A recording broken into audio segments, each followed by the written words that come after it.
नमस्कार दोस्तों, मैं अंकुर उपाध्याय स्वागत करता हूं आप सभी का एक बार फिर से अपनी नई वीडियो में। दोस्तों, इस समय बाजार में जो गिरावट हो रही है उसके पीछे सबसे बड़ा रीज़न है एफआईआईज़ की लगातार बिकवाली। एफआईआईज़ केवल कैश मार्केट में नहीं बेच रहे हैं, वो फ्यूचर्स में भी बेच रहे हैं और इंडेक्स फ्यूचर्स में भी बिकवाली कर रहे हैं, स्टॉक फ्यूचर्स में भी बिकवाली कर रहे हैं। तो तीन के तीन बड़े सेगमेंट यानी ट्रेडिंग, पोजिशनल और इन्वेस्टमेंट, तीनों जगह बिकवाली है।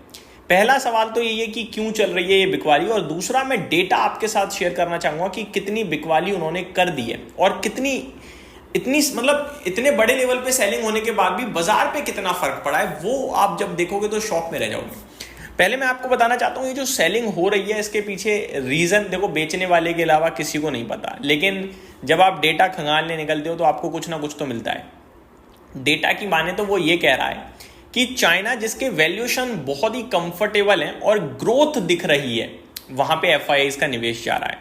और दूसरा जापान, जहां पे वैल्यूएशन सस्ते हैं और अर्निंग्स न्यूट्रल टाइप दिख रही हैं, वहां पे पैसा जा रहा है।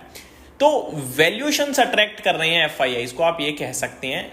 बट ये जो है ना, ये मोमेंटम वाला पैसा है, शिफ्टिंग है, ऐसा नहीं है ये लॉन्ग टर्म वाली शिफ्टिंग नहीं है। जब हमें क्या लगता है कि यार ए शेयर उतना अच्छा नहीं कर सकता, बी करता है, तो हम शिफ्ट कर देते हैं, फिर बुक कर लेते हैं कुछ समय बाद।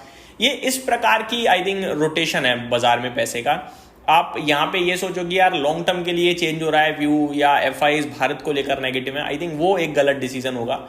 लॉन्ग टर्म के लिए इंडिया इज मतलब अभी भी सबसे ज़्यादा प्रेफर्ड पिक भारत ही रहने वाला है। अब मैं आपके साथ कुछ डेटा पेश करता हूं जो आपको बताएंगे। पहले तो निफ्टी की बात करें तो ये क्वार्टरली नंबर्स अच्छे नहीं आए हैं, अर्निंग्स में मजा नहीं दिखाए, जिसकी वजह से जो अर्निंग्स थी, जो ईपीएस आ रहा था टोटल निफ्टी कंपनीज का, वो स्टिल नेगेटिव या न्यूट्रल साइड पे है और निफ्टी के वैल्यूएशंस थोड़े से उसके कंपैरिजन में हाई है। यही अगर अर्निंग सपोर्ट दे जाती तो ये पैसा बाहर नहीं जाता, ये भारत में उल्टा आ जाता। तो ये थोड़ा सा एक चिंता का विषय बना है।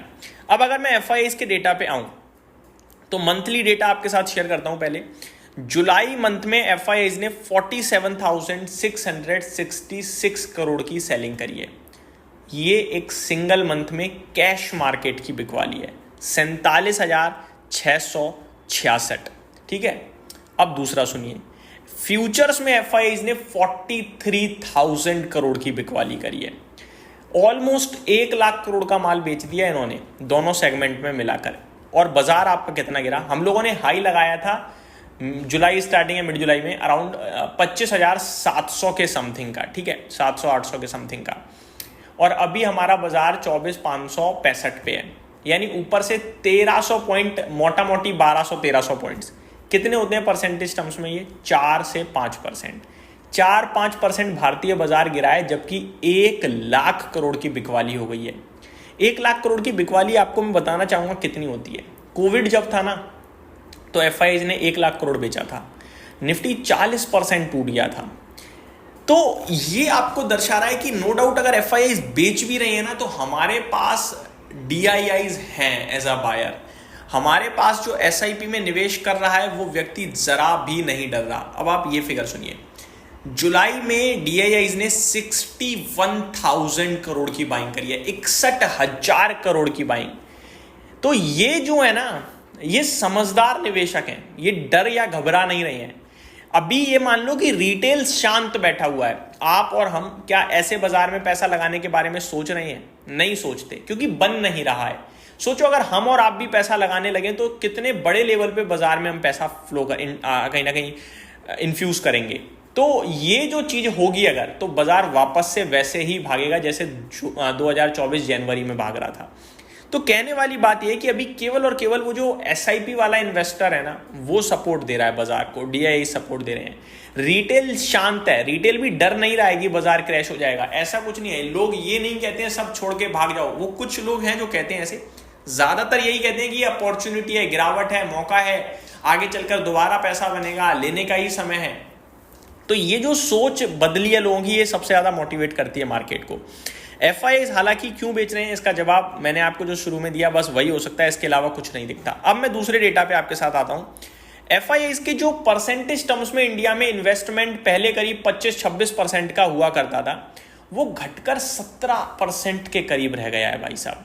अमाउंट में ये बहुत बड़ा फिगर है। अगर सोचो FIIs को भारतीय बाजार से जाना हो तो 70 लाख करोड़ के करीब का निवेश है भारत में। 70 लाख करोड़ का मामूली नहीं होता भाई साहब ये।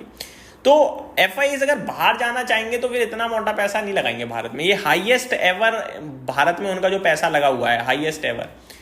परसेंटेज टर्म्स में वो कम इसलिए हो गया क्योंकि इंडिया का खुद का बाजार बड़ा हो गया है, इंडिया के खुद का पैसा ज्यादा हो गया है, तो वो एक अलग केस है। अब मैं FIIs की अगर आपके साथ बात करूं दोस्तों कैश मार्केट में, तो FIIs ने ना 4 महीने लगातार खरीदारी करी। 4 महीने छोटी छोटी खरीदारी थी, 2000 करोड़, 2700 करोड़, 11700 करोड़, 7500 करोड़, ये 4 महीने लगातार खरीदारी करी। इसका मैं टोटल भी कर लूंगा ना तो ये करीब 25-26 हजार करोड़ बैठ रहा है, और एक ही महीने में जुलाई में उन्होंने सारा बेच दिया। तो ये दर्शा रहा है कि वो बाजार को लेकर अभी शॉर्ट टर्म में तो बिल्कुल पॉजिटिव नहीं है। उन्हें लगा था कि अर्निंग सीजन अच्छा आ सकता है, इसलिए उन्होंने बाइंग थोड़ी बाइंग तो नहीं कहूंगा, ये कहूंगा सेलिंग रोकी। लेकिन जब अर्निंग सीजन उन्होंने देखा ना मजा नहीं आ रहा तो उन्होंने एक साथ बड़ा माल बेच दिया। तो अर्निंग्स ने डिसअपॉइंट किया है जिसकी वजह से ये सब हुआ है। और अर्निंग्स की बात करें तो ज्यादातर कंपनियां कह रही हैं H2 अच्छा रह सकता है, या फिर कह रही हैं कि यहां से थोड़ी थोड़ी डिमांड में जो है आउटलुक पॉजिटिव साइड पे दे रही है। तो अगर अर्निंग्स लौटी तो FIIs डेफिनेटली वापस आएंगे। तो ये मेरी तरफ से आपके लिए एक शॉर्ट सिंपल डेटा था। उम्मीद करता हूं डिटेल्स पसंद आई होंगी। Thank you so much for watching this video. Have a great day guys.